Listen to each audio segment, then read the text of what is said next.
ان معاملات تک بھی وسیع ہو گیا جن کو ایک قبل تک ریاست کے فرائض میں شمار نہیں کیا جاتا تھا. بہرحال یہ تو ہم نے ریزنز ڈسکس کی جو کہ وجہ بنی for the increased state intervention, یعنی ریاست کے معاملات زندگی کے اندر جو اس کا مداخلت ہے وہ کیوں ہوئی، یہ وہ وجوہات تھیں کیوں اس کو ڈفرینٹ لاز رولز ریگولیشنز بنانے پڑے. اب آتے ہیں فنکشنز آف ویلفیئر اسٹیٹ کہ ایک فلاحی ریاست کے فرائض کیا ہوتے ہیں. جنرلی اسپیکنگ اور آبجیکٹو کے حوالے سے تو اگر ہم لاسکی کی اس ڈیفینیشن کو دیکھیں تو وہ کہتے ہیں کہ ریاست ایک ایسی تنظیم ہے جس کا مقصد تمام افراد کے لیے وسیع پیمانے پر خوشحالی قائم کرنا ہے. ریاست تمام افراد کو یکساں مواقع فراہم کرتی ہے تاکہ وہ اپنی صلاحیتوں کو بروئے کار لا سکیں. اس مقصد کے لیے وہ افراد کے حقوق کو آئینی طور پر تسلیم کر کے ان کا نفاذ عمل میں لاتی ہے. یعنی لاسکی کی ڈیفینیشن کافی واضح ہے، وہ اس میں تمام افراد کو یکساں مواقع فراہم کرتی ہے تاکہ وہ اپنی صلاحیتوں کو بہتر طریقے سے بروئے کار لا سکیں. اور پھر وہ یہاں پر ایک اور امپورٹنٹ بات کرتے ہیں کہ افراد کے حقوق کو آئینی طور پر تسلیم، یعنی جو افراد کے فنڈامنٹل رائٹس ہیں وہ آئینی طور پر تسلیم شدہ ہیں، یعنی اس ملک کا جو آئین ان کو تسلیم کرتا ہے. ٹھیک، اب کیا ہے سب سے امپورٹنٹ فنکشنز میں پہلے تو ہم دیکھیں گے پروویژن آف اپرچونیٹیز، جیسے ہم نے ابھی پہلے بات کی ہے کہ یکساں مواقع فراہم کرنا ہے، اپرچونیٹیز فراہم کرنا ہے لوگوں کو.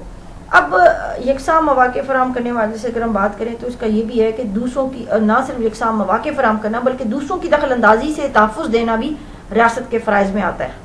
فار ایگزامپل اگر ایک ریاست کے اندر جب شہری کی تعلیم کا حق جو ہے وہ تسلیم کیا جاتا ہے تو اس کا مقصد یہ ہے کہ ریاست کے اوپر بھی ایک فریضہ عائد ہوتا ہے کہ وہ زیادہ سے زیادہ یونیورسٹیز، کالجز، تعلیمی ادارے کھولے تاکہ لوگ تعلیمی سہولیات سے فائدہ اٹھا سکیں. اسی طرح سے جب حکومت فرد کا کام کرنے کا تسلیم کرتی ہے، یعنی فرد کوئی بھی کاروبار کر سکتا ہے، کوئی امپلائمنٹ کے حوالے سے، کوئی بزنس کے حوالے سے، تو پھر اس صورت میں اسے استفادہ اس طرح سے کیا جا سکتا ہے کہ ریاست کی پھر جو ذمہ داری ہے کہ ایسے معاشی حالات پیدا کرے، ملک کے اندر اسٹیبلٹی لائے، اکنامک اسٹیبلٹی لائے، پولیٹیکل اسٹیبلٹی لائے، جس سے تاکہ وہ اپنے روزگار کو، اپنے کام کو بہتر طریقے سے پروموٹ کر سکیں، ان کے مفادات کا تحفظ بھی ہو سکے. پھر اس میں یہ بھی ہے کہ اس میں لیبر کلاس، اس کے مفادات کا تحفظ بھی ہو، اس میں انڈسٹریلسٹ کلاس، اس کے مفادات کی تحفظ بھی ہو.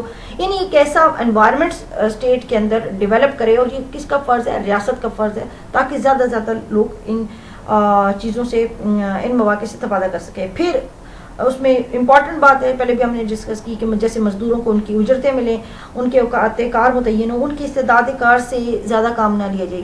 یعنی اسپیشلائزیشن آف فنکشن کا جو فارمولہ ہے اس میں یہ کہ ڈویژن آف لیبر ہو اور کسی بھی انڈیویجول کی اس کی کیپیسٹی سے زیادہ اس پہ بوجھ نہ ڈالا جائے، نہ اس سے کام لیا جائے. اور اگر ان امپلائمنٹ ہے، بیکاری کی صورتحال ہے، تو اسٹیٹ خود ان کو ان کی کفالت کرے، ان کا ذمہ اٹھائے. اس میں اب اگر ہم سب سے امپورٹنٹ، یہ تو ہم نے پروویژن آف اپرچونیٹیز کی بات کی، بیلنسڈ ویو ایک اس کو ہم دیکھیں گے کہ ایک متوازن نظریہ یا ایک آؤٹ لک یا نقطۂ نظر کیا ہو سکتا ہے.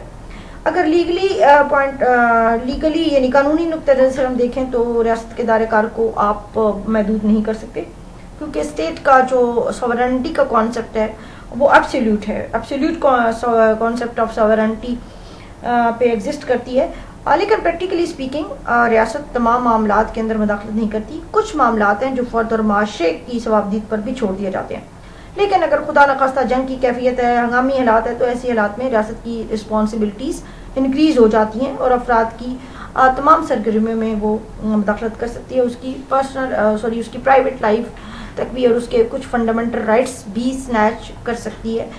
لیکن اس میں ریاست کو یہ بات ملحوظ خاطر رکھنی چاہیے کہ کوئی ایسے سٹیپس نہ لے، کوئی ایسی مداخلت نہ ہو جس سے افراد کی جو ایک پرسنالٹی ڈیولپمنٹ کا اسپیکٹ ہے وہ متاثر ہو، یا اس کے کوئی کانفیڈنس پہ کوئی حرف آئے، یا اس کو اعتماد کو ٹھیس پہنچے. بہرحال اس میں اب آگے چل کے دیکھتے ہیں برچس کا پوائنٹ آف ویو کیا ہے اس حوالے سے. اس نے بھی اسٹیٹ کے فنکشنز کو 3 حصوں میں ڈیوائڈ کیا ہے. ایک تو وہ کہتا ہے کہ جی بیسک فنکشنز، پھر وہ سیکنڈری فنکشنز کی بات کرتا ہے، اور پھر وہ کہتے ہیں کہ کچھ ایسے فرائض جس پہ سب کو ایک یونینیمسلی ان کا اتفاق ہے.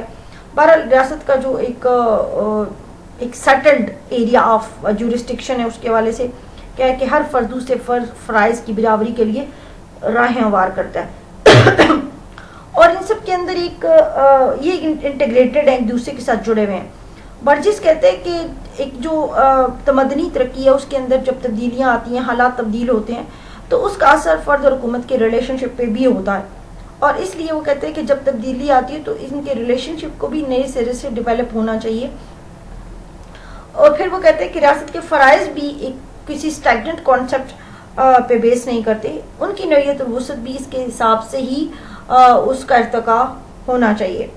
گیٹل کیا کہتے ہیں، Gettel's point of view regarding the functions of the state, اس نے بھی اس کے فنکشنز کو ڈیوائڈ کیا ہے اختیاری اور لازمی فرائض میں. لیکن فرائض کے سلسلے میں اگر ہم بات کریں تو آپ ایک واٹر ٹائٹ کمپارٹمنٹلائزیشن تو ممکن نہیں ہے، یعنی آپ اس کو مکمل طور پہ اس کو تقسیم نہیں کر سکتے. گیٹل کہتا ہے کہ جو اختیاری فرائض ہیں وہ ان معاملات سے متعلق ہیں کہ اگر افراد کی وہ اس میں چھوڑ دیے جو اس کی ثوابدید پر، تو وہ ان کو پراپرلی سنبھال نہیں سکتے، ان کی دیکھ بھال نہیں کر سکتے. اختیاری فرائض کو وہ فردر ڈیوائڈ کرتے ہیں 2 پارٹس کے اندر، جس میں وہ ایک کہتے ہیں کہ سوشلسٹ اور سیکنڈ وہ نان سوشلسٹ کی بات کرتا ہے. سوشلسٹ فرائض وہ ان کو کہتے ہیں جو ایسے معاملات سے متعلق ہیں جن کو معاشرہ بھی سر انجام دے سکتا ہے، لیکن اگر ریاست مداخلت نہیں کرے گی تو کئی مسائل جنم لے سکتے ہیں.